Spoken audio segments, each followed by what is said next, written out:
Hi everyone. Today is the 16th of June. Now 8:41 in the morning by Moscow time. And traditionally, I will give you some quick summary about news that are making headlines in Russian media outlets for this moment.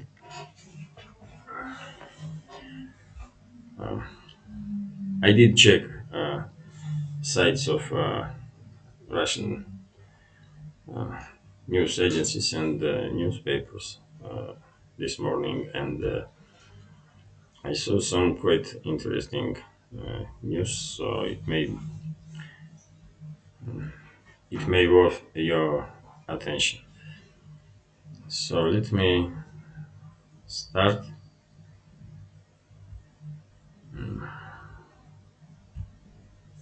First news that I like to talk about is that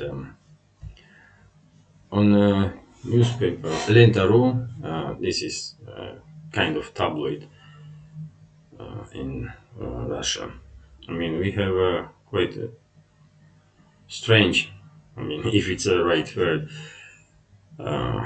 news that are appearing second time on in Russian media that American multi-launch rocket system HIMARS is in hands of Russia. So these reporting are based on news from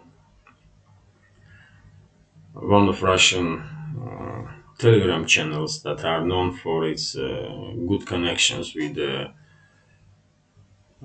military. So, so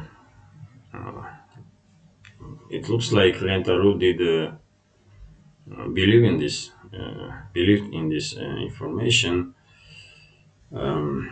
It's not yet known how this rocket system end up in Russian in hands of Russian military.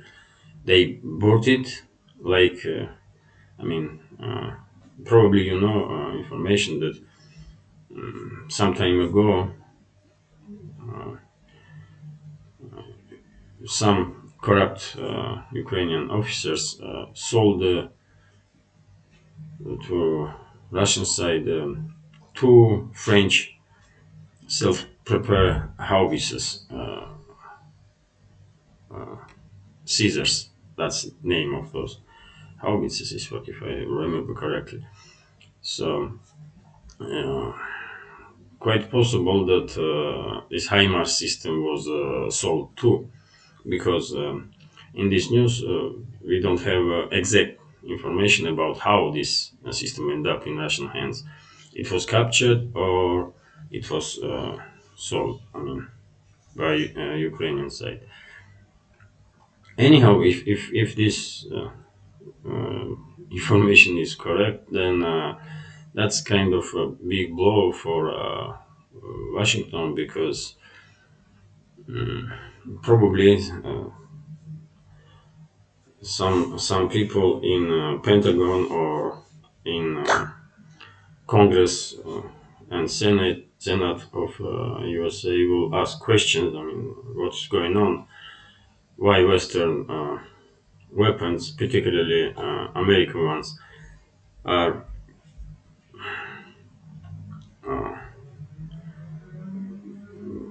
did end up in Russian hands? As I said, I have no means to anyway confirm this information, but if Rentaru did believe in this, then quite possible that this is true. Probably in next few days we will learn more about this story. So let's go to TASS site now. Here we have here we have information that Japanese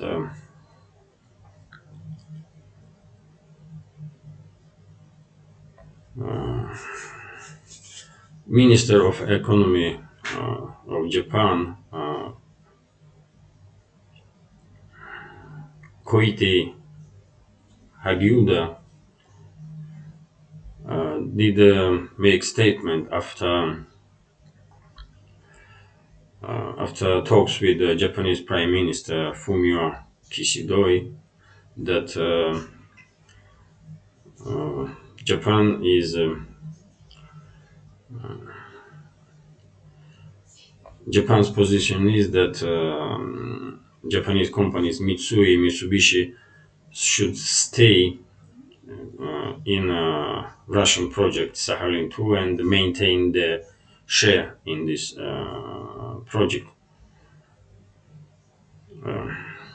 This is an interesting story. As you know, probably like a week or two ago, President of Russia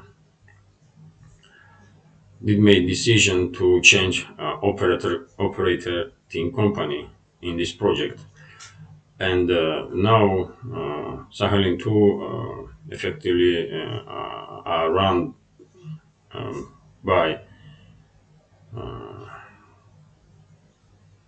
Russian state, you can say, uh, even though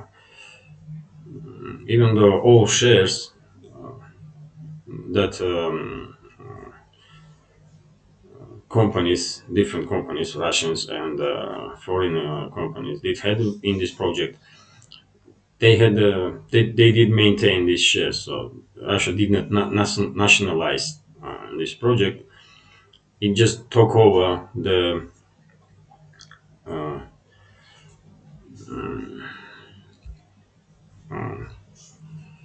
operations of this project. So why this information is interesting in my understanding? Basically,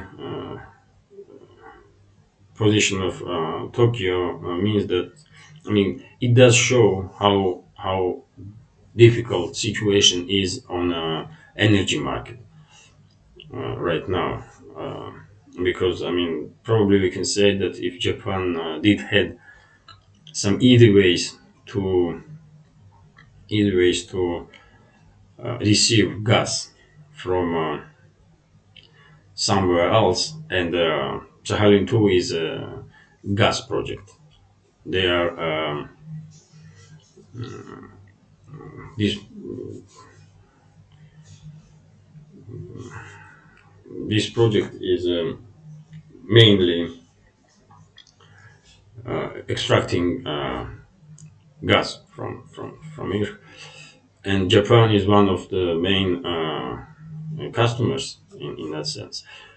So, because Japan wants their companies to stay in this project, definitely shows that it's not easy to find sources of gas supply in on the market. So, and there is no much possibilities for big producing countries, big gas in this sense, gas producing countries like Qatar is, for example. There is no much resources in these countries to like heavily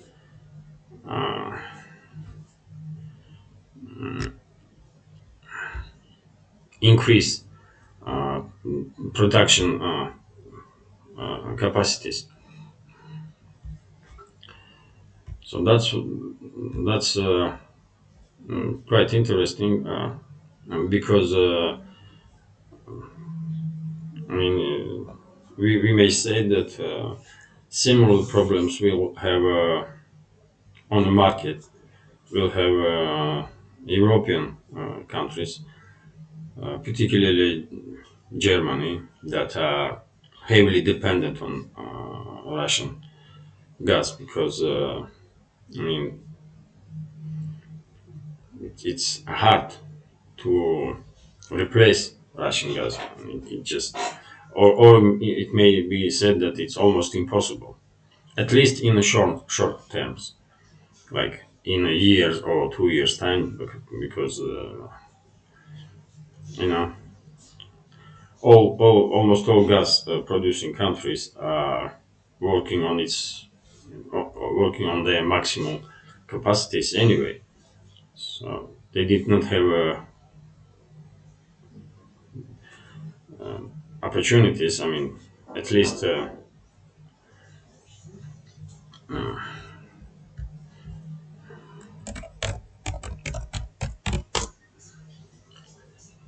significant ones to heavily increase the gas production. So this is quite interesting news in that sense. So you know, on RIA Novosti, we have we can. This news is probably are interesting. At least it does makes headlines in Russian media outlets that U.S. Senator Rand Paul, who is, in my understanding, one of the few U.S. politicians that still have some common sense. I mean, you know, so Rand Paul did make the statements that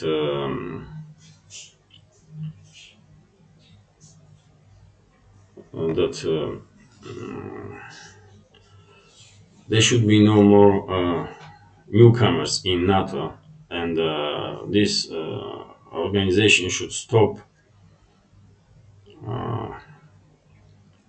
taking in post-Soviet states. This is reasonable statement, but probably it's too late now. Probably it's too late now because Ukraine will never become NATO member. Now it's obvious. Moldova, for example, because of some territorial disputes, particularly in breakaway Pridnestrovia region, Moldova probably will not become NATO member either. And in South Caucasus, we had Georgia that was applying for NATO membership, but Georgia too has some problems with territorial integrity. As you know, Abkhazia and South Ossetia being recognized by Russia and some other countries as independent states. So NATO cannot bring Georgia in without Tbilisi recognizing independence of Abkhazia and South Ossetia, because otherwise it will go against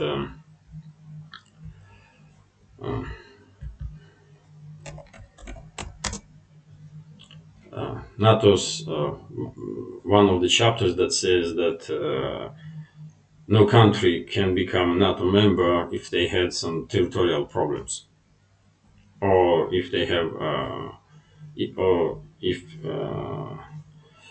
they are in a war, civil war, or you know. So, as we see, Ukrainian cannot become NATO member because it increasingly looks like Ukraine may lost its statehood, or whatsoever.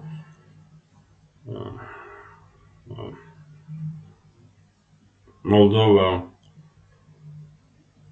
Moldova's chances to become NATO member is quite slick, and same we can say about Georgia. So, of course, Rand Paul's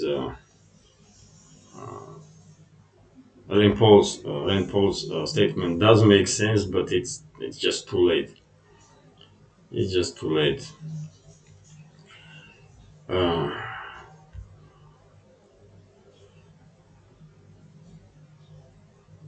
so here we have news on Commerson that Saudi Arabia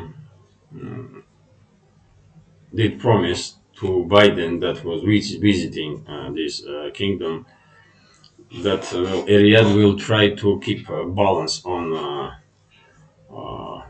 oil market. And about all this story about Biden's visit in Middle East and particularly in Saudi Arabia, we can definitely say that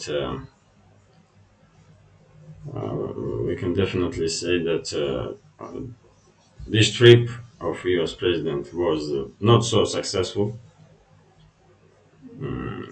He did confused few times and made some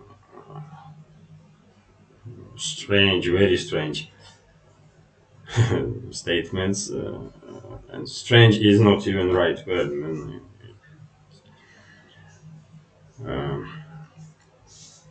So, you know, it is what it is when it comes to Saudi Arabia. As was predicted, Riyadh will don't risk to break ties with Moscow for no reason, just to please USA because in Riyadh they do understand that world is changing and centers of decision making on the world stage are shifting from quite rapid in quite rapid pace, from western world to east, and of course Saudi is gonna be cautious. They may promise to Biden tiny thing really, but they will keep maintain good relationships with Moscow and Beijing. So that means that they will definitely try to keep some balance on the market because that's what they are doing for last many years, together with OPEC, another OPEC state countries, and probably you know that there is some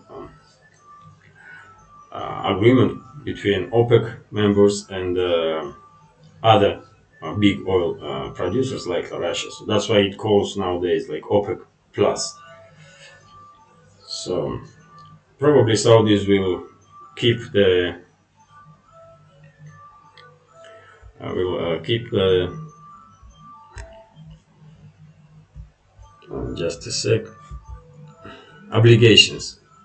Let me say that way. They will keep the obligations towards OPEC plus, and that means there will be no huge drop on oil prices. It just cannot be, and same time, experts a long time are saying that it's almost it's not it's just impossible to increase output of oil on market so much so that prices will drop like dramatically for 50 or 70%. It's just even technically impossible because even Saudi Arabia cannot increase oil production on that levels. They may increase oil production, for example, for like maybe half million barrels a day, maybe even million barrels a day in a few, and it will take a few years to reach this uh, level. But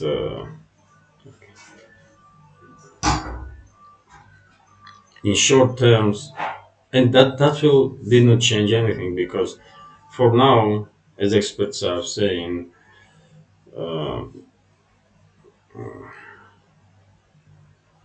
deficit on oil market is around 2 million barrels.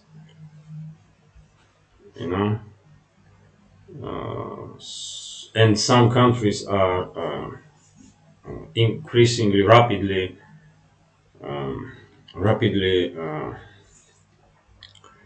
decreasing their oil production, their input on oil market. So I don't really understand what Biden's administration was thinking. You know, they do have good analytics probably. So it was obvious that just impossible. It's just impossible to increase oil production so much that prices will go down dramatically, man. That's yeah. So what else making headlines?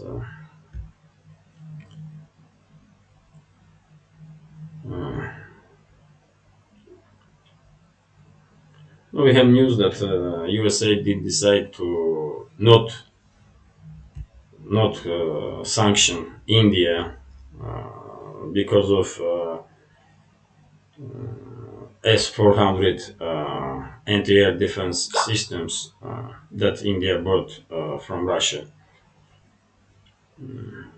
And as you know, Turkey ended up under US sanctions because they bought this system from Russia. But India is a different story. I mean, USA definitely don't want to lose, even now, quite difficult to lose India. Uh, when even now, relationships between Delhi and Washington are quite not in the best position. Let's say that way. So if US will bring some sanctions on India, they will definitely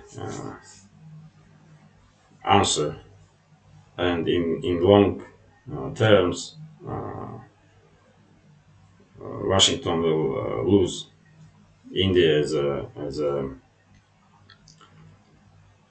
a strategic partner in the region. To be honest, I don't see India as a strategic partner of USA.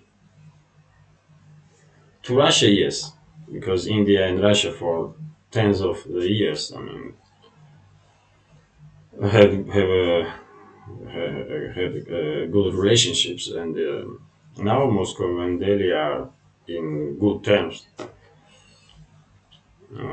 That we cannot say about Delhi's and Washington's relationships. So yes, I did give you a few news that are making headlines for this moment. Mm, so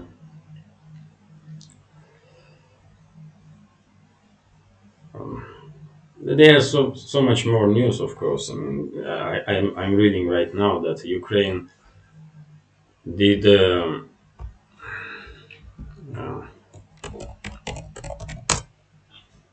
threaten it threatened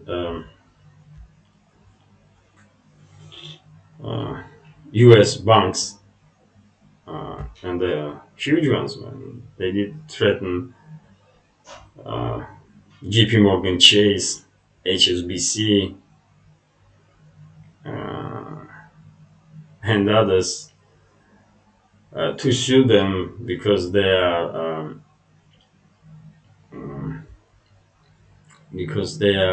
like in that's what Ukrainians are saying. that these American banks are financing Russian war against Ukraine. But I mean, uh, it's more increasingly looks like Zelensky's regime, Zelensky himself and his people that are around him are, you know, losing touch with the reality in a very fast rate, man. They are out of touch from this world, man.